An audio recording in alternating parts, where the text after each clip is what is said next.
Today so far, U.S. Defense Secretary Pete Hegseth confirmed that a U.S. submarine sank an Iranian warship off the coast of Sri Lanka, marking the first U.S. attack on Iranian forces outside of the Middle East. More than 80 people were killed.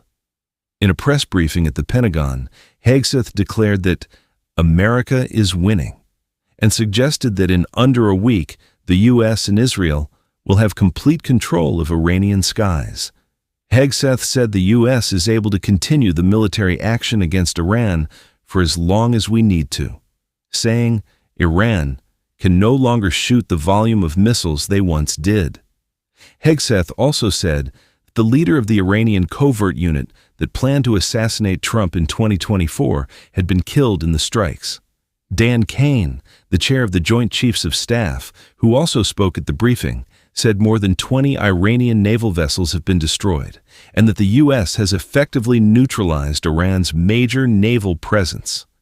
Hegseth said that the U.S. is investigating the deadly strike on a girls' school in Iran that killed a reported 168 people on Saturday, but provided no further detail. All I can say is that we're investigating and that we, of course, never target civilian targets, Hegseth said. The U.S. and Israel's airstrikes against Iran continued, with the Israeli military announcing a broad wave of strikes against Tehran's security forces. In turn, Iran upped its retaliatory strikes against Israel and U.S. targets across the region, with Saudi Arabia, the UAE, Qatar, and Kuwait all announcing Iranian attacks today.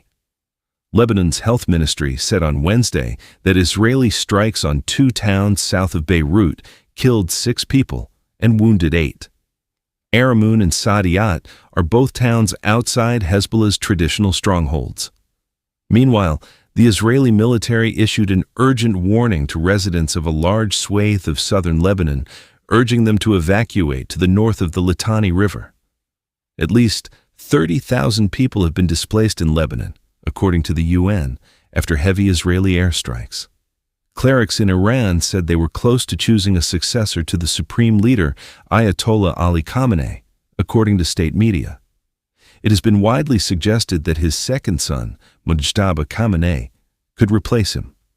The funeral ceremony for Khamenei that was supposed to take place on Wednesday night in Tehran has been postponed.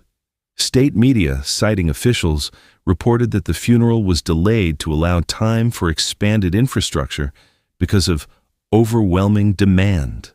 No time frame was given as to when the funeral would take place. The death toll in Iran has reached 1,045, according to Iranian officials. Iran's Foundation of Martyrs and Veteran Affairs said the death toll represented the number of bodies that had been identified and prepared for burial, state media reported.